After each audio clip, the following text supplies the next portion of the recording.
तो राम निहाल कैसे खड़ा था? राम निहाल ने जैसे ही लिफाफा खोला तो उसमें से एक चित्र निकला और उसको देखकर वह रोने लगा।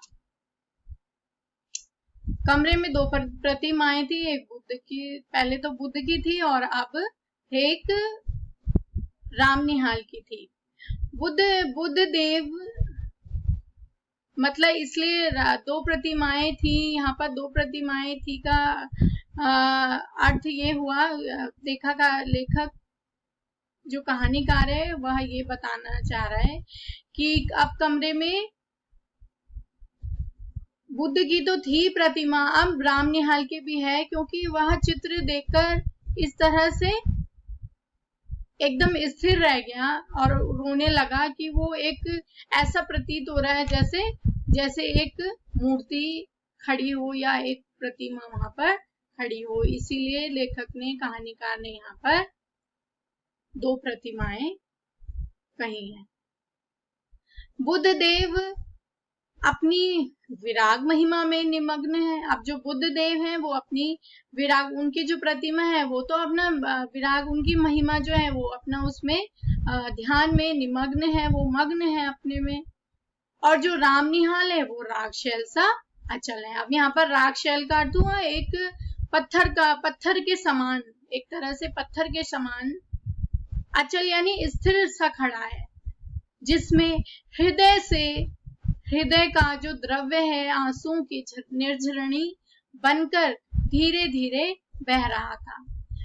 अब वह रागशैल सा एक पत्थर की तरह अचल स्थिर खड़ा था, जिसमें उसके हृदय से क्या आंसुओं की निर्झरणी, आंसुओं का एक झरना की तरह धीरे धीरे बह रहा था। किशोरी ने आकर हल्ला मचा दिया, भाभी, अरे भाभी, देखा नहीं तूने ना, निहाल बाबू रो रहे हैं। अरे तू चल भी। श्यामा वहां आकर खड़ी हो गई। उसके आने पर भी राम निहाल उसी भाव में विस्मृत सा अपनी करुणा धारा बहा रहा था। अब यहाँ पर विस्मृत का अर्थ हुआ भूला हुआ, जैसे खोया हुआ अपने में ही, और अपनी करुणा धारा बहा रहा था। जो उसके मन में पीड़ा थी वो आंसू धारा बह रही थी। श्यामा ने कहा, निहाल बाबू। निहाल ने आंखें खोलकर कहा, क्या है? अरे मुझे क्षमा कर कीजिए। फिर आंसू पोंछने लगा। बात क्या है? कुछ सुनो भी।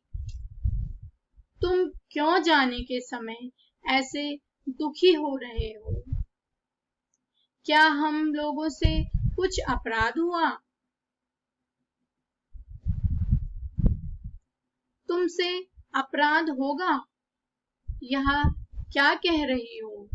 मैं रोता हूं, इसमें मेरी ही भूल है। प्रायश्चित करने का यह ढंग ठीक नहीं।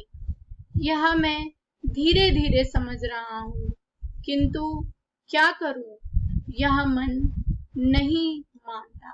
अब प्रायश्चित का यहाँ पर अर्थ हुआ है किसी अपराध के लिए अपने में ग्लानि, गिल्ट फील करना, गिल्ट महसूस करना और एक कठोर आचरण करना, एक कठोर व्यवहार करना। तो उसने बोला कि यह जो आपका प्रायश्चित है, यह तरीका जो है आपका, ये ढंग ठीक नहीं है। यह मैं धीरे धीरे समझ रहा हूँ, किंतु क्या करूं, यह मन नहीं मानता। मैं समझ रहा हूँ कि ये तरीका सही नहीं है प्रायश्चित का, पर क्या करूं, मेरा मन नहीं मानता। मैं धीरे धीरे समझ रहा हूँ। श्यामा जैसे सावधान हो गई। उसने पीछे फिरकर देखा कि किशोरी खड़ी है। श्यामा ने कहा, जा बेटी, कपड़े धूप में फैले हैं, वहीं बैठ। किशोरी चली गई। अब जैसे सुनने के लिए प्रस्तुत होकर श्यामा एक चटाई खींचकर बैठ गई। अब राम निहाल की बातें सुनने के लिए वो अब बैठ गई कि अब राम निहाल कुछ बोलेगा, अपनी बातें बताएगा। तो उसने एक चटाई बिछा दी और चटाई खींच के वहां बैठ गई। उसके सामने छोटी सी बुद्ध प्रतिमा सागवान की सुंदर मेज पर धूप के प्रतिबिंब में हंस रही थी।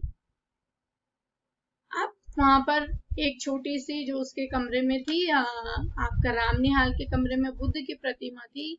सागवान की सुंदर मेज, सागवान एक सुंदर लकड़ी होती है, तो उसकी मेज पर धूप के प्रतिबिंब में हंस रही थी।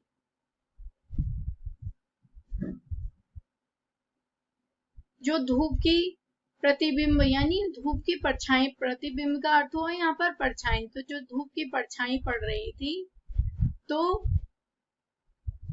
जो वो मूर्ति थी वो हंस रही थी। राम निहाल कहने लगा, श्यामा, तुम्हारा कठोर व्रत वैधव्य का आदर्श देखकर मेरे हृदय में विश्वास हुआ कि मनुष्य अपनी वासनाओं का दमन कर सकता है, किंतु तुम्हारा अवलंब बड़ा दृढ़ है। अब राम निहाल ने कहा, जो तुम्हारा कठोर वैधव्य है, जो तुम्हारा ये कठोर व्रत है, जो तुम विधवा स्त्री हो और अकेले ही तुमने अपना जीवन जीने का निश्चय कर लिया है, तो ये देखकर मेरे हृदय में एक विश्वास होता है कि मनुष्य जो क्या है, अपनी वासनाओं का दमन, अपनी इच्छाओं को रोक सकता है, अपनी इच्छाओं का दमन कर सकता है। वह चाहे तो अपनी इच्छाओं को मार सकता है, किंतु तुम्हारा अवलंब बड़ा दृढ़ है। अवलंब यहाँ पर सहारा हुआ, और जो तुम्हारा सहारा है वही तुम्हारा सबसे बड़ा दृढ़ है, मतलब तुम्हारा सहारा ही तुम्हारा सबसे बड़ा सहारा है एक तरह से। तुम्हारे सामने बालकों का झुंड हंसता खेलता लड़ता झगड़ता है, और तुमने जैसे बहुत सी देव प्रतिमाएं श्रृंगार से सजाकर हृदय की कोठरी को मंदिर बना दिया, किंतु मुझको वह कहाँ मिलता। हाँ, वो बोल रहा है कि तुम यहाँ बालकों का झुंड हंसता खेलता झगड़ता रहता है, और तुम क्या हो, एक मौन रहती हो। तुम्हारे अंदर क्या है, हृदय में एक तुमने निश्चय कर लिया है कि तुम अपना जीवन आगे ऐसे ही व्यतीत करोगी। तो तुम्हारे अंदर क्या है, देव प्रतिमाएं श्रृंगार से सजाकर हृदय की कोठरी में तुमने एक हृदय में उस चीज को बसा लिया है कि आगे का जीवन तुमने ऐसे ही बिताना। और मनुष्य अपनी इच्छाओं का दमन भी कर सकता है, उनको रोक भी सकता है अगर वह चाहे तो यहाँ पर राम निहाल श्यामा के लिए थोड़ा प्रेम भाव उसके अंदर जागृत हो रहा है, और वह उस प्रेम भाव को अपने इन शब्दों में इस तरह से कहकर प्रकट करना चाह रहा है,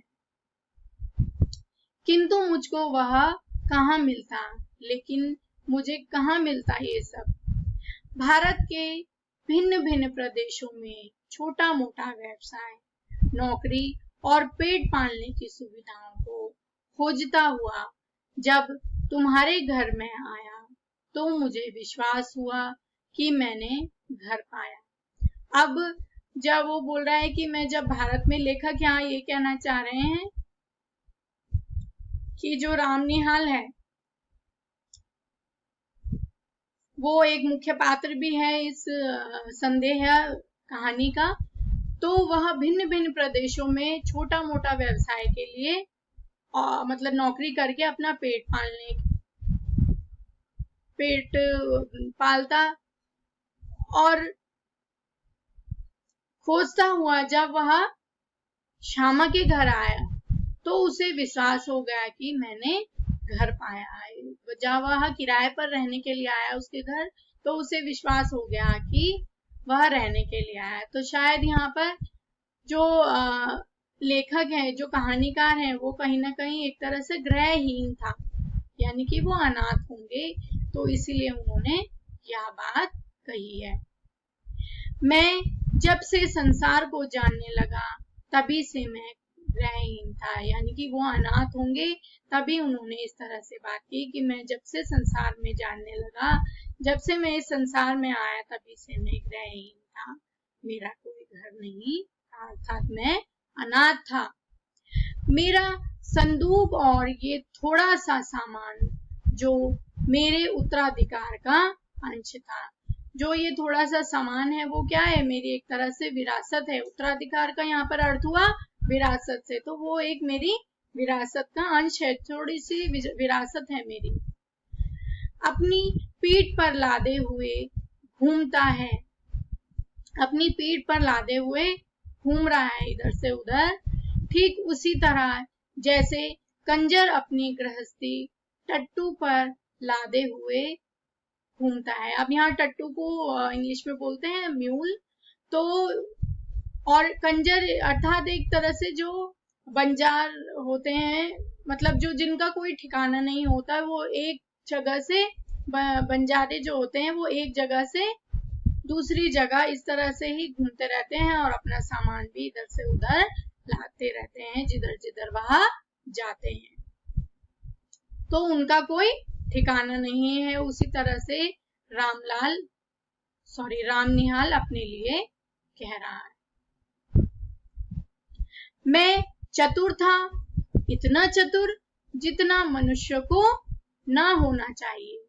अब वह बोल रहा है कि मैं चतुर तो था, लेकिन इतना चतुर था कि जो मनुष्य, मतलब उसमें एक तरह से कॉन्फिडेंस था, लेकिन उसके अंदर एक ओवर कॉन्फिडेंस था कि जितना चतुर होना चाहिए वह उतना चतुर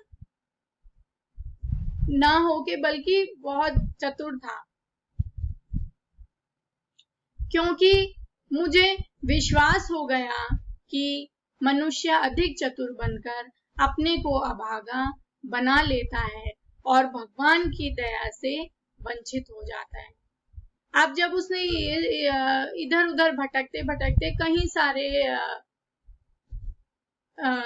जीवन के अनुभव देखे, तो उसने क्या कहा कि जो मनुष्य अधिक चतुर बनकर अपने को अभागा बना ले, जो ज्यादा अपने आप को ओवर स्मार्ट समझता है, जिसमें ओवर कॉन्फिडेंट आ जाता है, तो वह क्या करता है, अपने आप को अभागा बना लेता है और भगवान की दया से वंचित हो जाता है। तो फिर उस समय भगवान भी उसका साथ नहीं देते हैं।